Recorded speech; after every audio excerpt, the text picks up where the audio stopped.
Wow. What does it take to go live? My goodness. You believe this? You know what it took for me to go live? My gosh.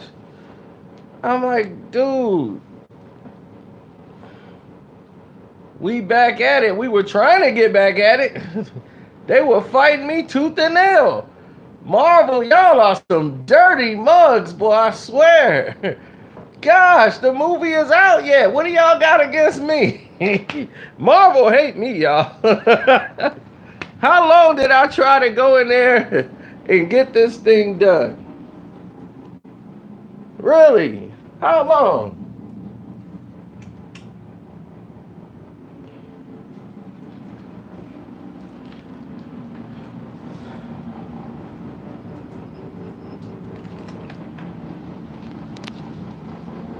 Happy 4th of July. Da, da, da, da, da. Now,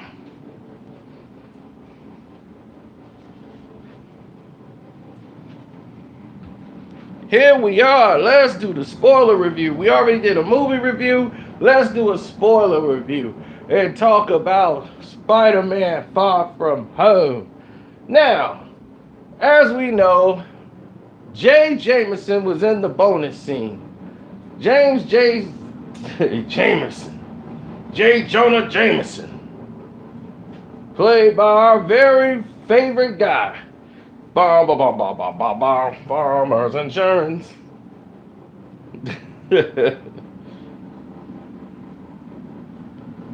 J.K. Simmons.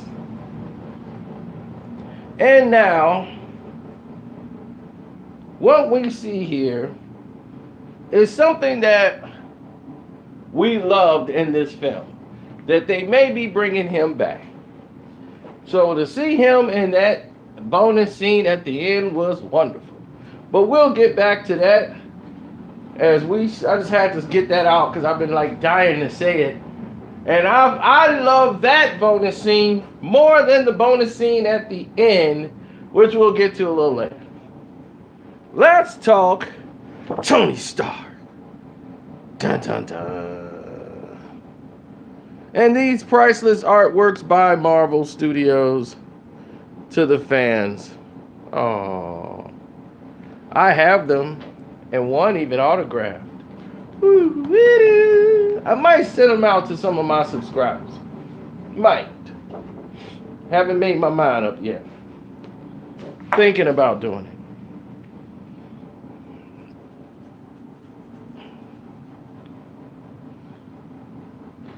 Well, no one said the movie was dynamite. It's a great movie. I mean, I like the first one better. I just think things flowed a little better here.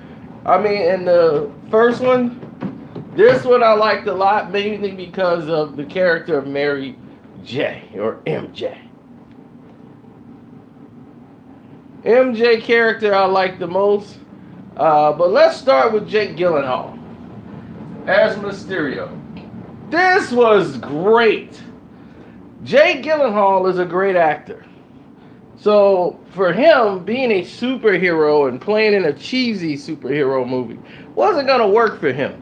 The character was going to have to almost emulate some of the things that he represents as an actor. So what you got was an actor such as himself who takes his craft very seriously, who has to deal with the fact that superhero movies have come along and basically ruined the movie business. Now people can't seem to watch a movie unless someone has a cape or someone shooting lasers out of their hands. This fits into real life. See, you guys must have missed that when he was doing his monologue. And it was one of the best monologues ever in Spider-Man. When he got there. And for you guys who couldn't read the title that says this was a spoiler review, too late. Now, don't forget to hit the super chat button over there. But that was the greatest part of it, is the scam of it. How they laughed. I love how they woven all of the mistreated employees of Stark's Industries, the former employees there, who have now decided to link up to try to take down what they felt was rightfully theirs, and people who felt they were wrongly terminated. Because Tony's a billionaire, so obviously he had other guys working there. He wasn't sitting over there building everything. So that tech belonging to Owen Beck made a lot of sense. And remember, the Stark family history has a past of stealing from other people's technology, as we saw from Iron Man 2.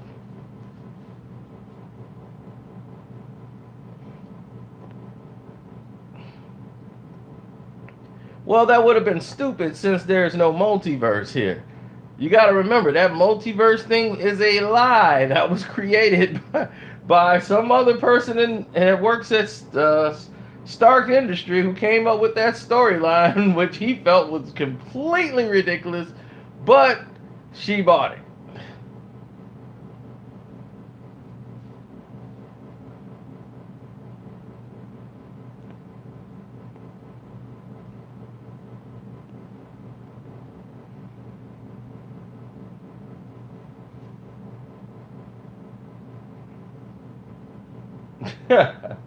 I love the way they played the narrative. This movie just seemed a bit fast. And what I mean by that is they kind of rushed through the scenes. There's a scene that rushed to blend everything together because it was just such a mess at some points. And Spider-Man Far From Home is when they got the projector thing. It's like Spider-Man put it all together. Oh my God, that means all the holograms are fake. And Mysterio, he's faking all these illusions. I'm like, wow, you jumped to that really fast. You just found something that projected something, and you automatically just blame Mysterio. What led to that conclusion? The movie's been going around really fast, and we really haven't explained a lot, and it's a long story, and we just gotta speed things up. So I gotta just use my Spidey mind and fast forward all of this. What I liked clearly more than anything was the Spider-Man scene when he fought Mysterio. When he thought he was he was going over there to talk to Anita Hill and talk to Nick Fury. And he ended up fighting Mysterio and he got hit with the train. That whole little dream sequence, that was great tech work. I thought it was great. Well, you could find the movie jokey because it's a teen movie.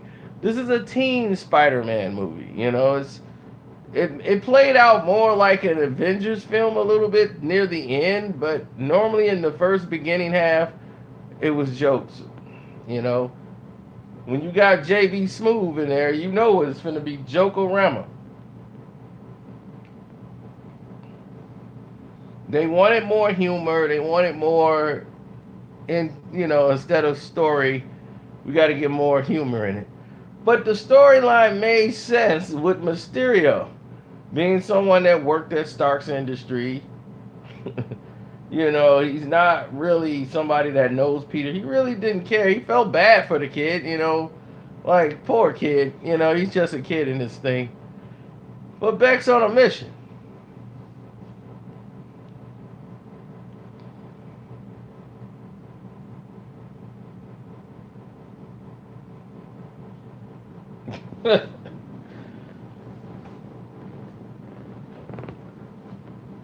Well, the tech glasses that Tony left now gives him access to not only the drones, there's way more things that Spider-Man's going to have access to with those glasses that Tony has, with the technology that comes along with it. Now, Beck, who was the designer of this technology,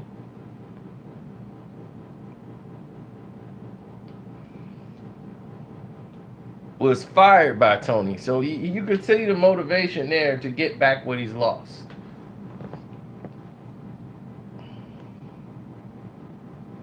Getting sleepy, I'm already there.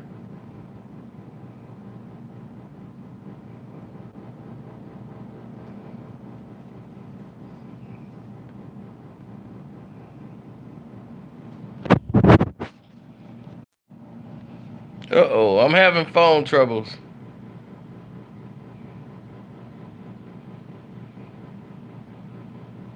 You thought somebody was gonna die in a Spider-Man movie? I was shocked Beck died.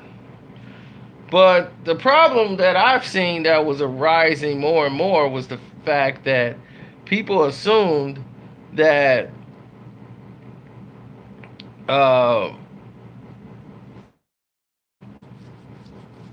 like Spider-Man was gonna be fighting interdimensional characters and finding ways to beat him. Like in the original script, they were gonna have Captain America appear in a hologram, Iron Man appear in the hologram. He did a little bit. They had the fake one when he came out the ground, out of the cemetery, chasing after Peter Parker.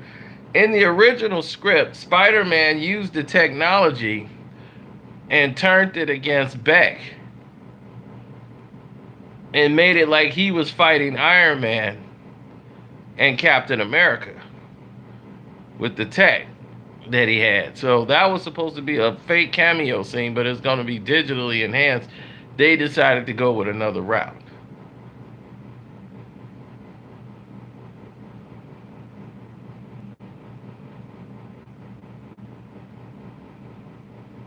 Well, the problem was Chris Evans he wasn't available. Because after they were shooting the film and Spider-Man, they were going right into Spider-Man at the same time, Far From Home. They were also filming, he had another movie that he was slated to do. So he had to go immediately to finish shooting this film he's doing.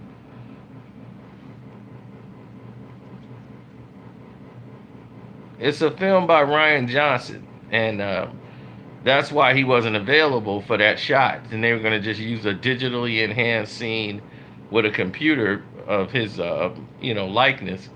But they decided to go in another direction. So you might get some of it on a DVD, deleted scenes.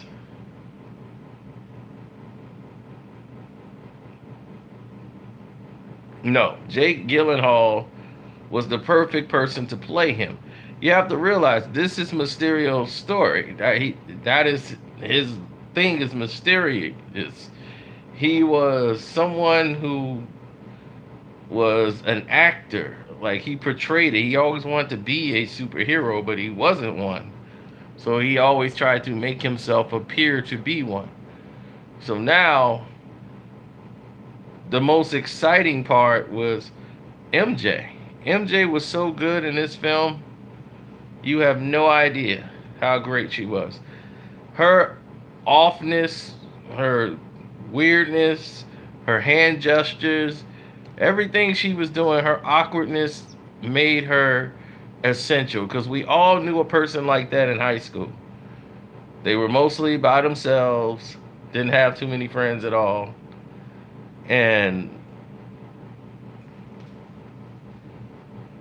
no, she was great. I loved the way she played MJ. She was great in this film. Other characters, Ned and the girlfriend, the dating thing, that was just funny. That was great comedy. I mean, the other actress, I remember her from the movie The Nice Guys with Russell Crowe and Ryan Gosling. One of my favorite movies.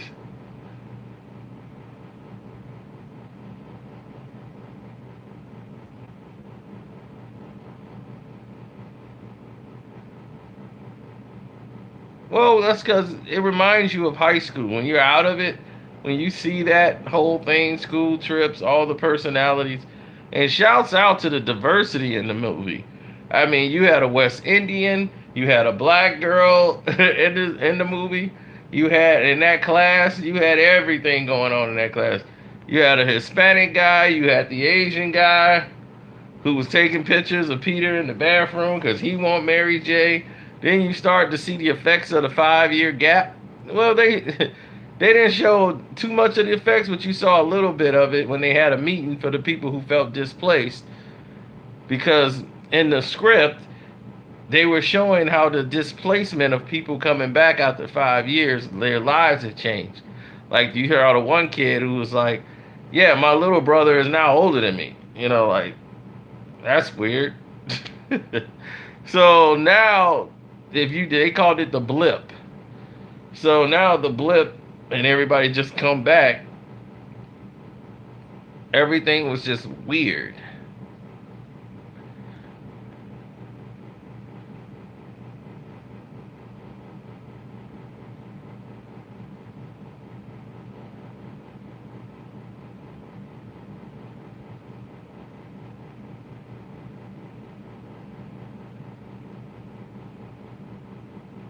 Yeah, they just call her MJ.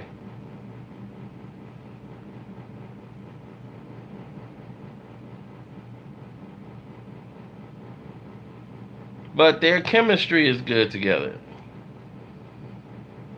Her and Tom Holland's chemistry is great together. And then the flying scene at the end.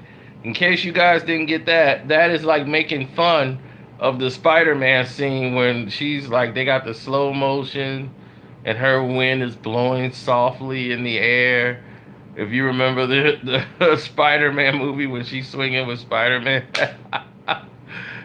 When it's clear, it's like it's a dummy and she's holding on to a dummy and they're just blowing the wind. Plus her hair is blowing in the opposite direction of where the wind would be blowing. It's like the wind would not be blowing your hair that way.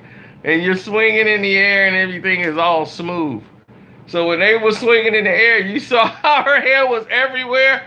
She's falling. Spider-Man's grab. She comes back like, let's not ever do that again. I thought that was hilarious. Because I was like laughing so hard. Some people, man, it's just like they don't know what they're watching. There's so many casual fans, like they saw J. Jonah Jameson and didn't know nothing about what was happening. And when Beck died on the bridge, what was he telling Peter? You're going to see. People will believe anything.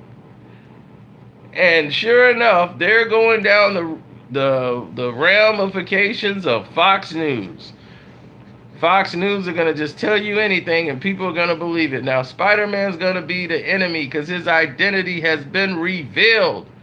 That's right. Spider-Man's identity is no more. As Beck, they do some fake with the camera tricks, and now they aired him out. So now Spider-Man will be battling Fox News and all the fake news that's going to be coming out.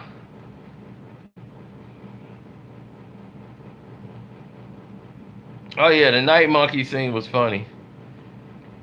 It's the Night Monkey. I've seen it on the news. In the news, if you see it on the news, then it can't be fake.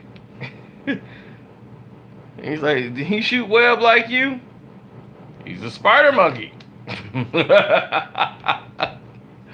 Oh man, it's funny. Funny, funny, funny.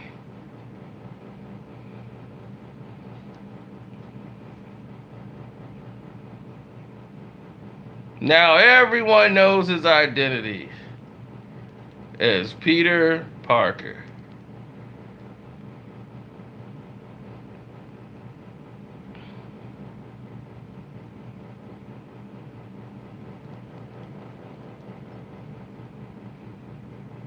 Yeah, she's very laid back, very weird, distant. I always knew people like that. So yeah, she fits right into that cycle. They're just offsetting.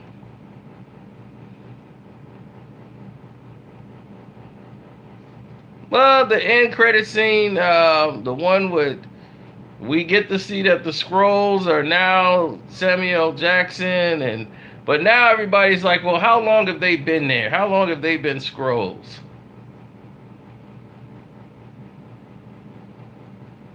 You know, how long has he been gone? Has he been gone since Captain Marvel? The movie? Did he go on a mission with the rest of those guys and left those guys in charge on planet Earth? Because if he did, that would explain a lot. That means he's been there all this time with all these things going on. Or did he go back after Tony died?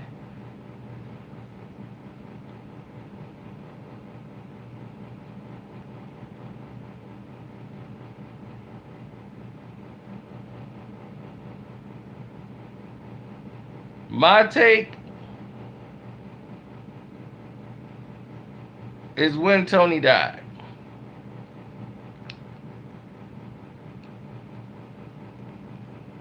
And after the blip, he came back. He ended up leaving.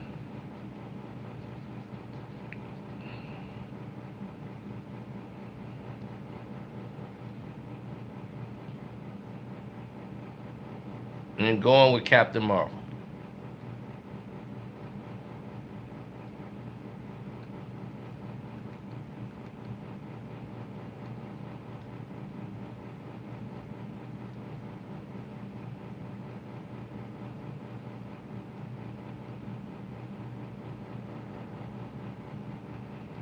Well, that could be a series of different things. I think it could set up the new Captain Marvel movie that's coming out.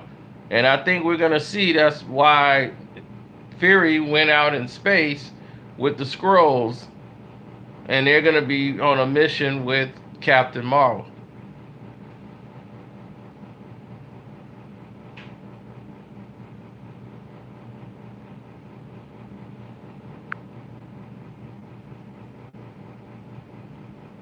But I got to roll, so thank you guys. I'm out.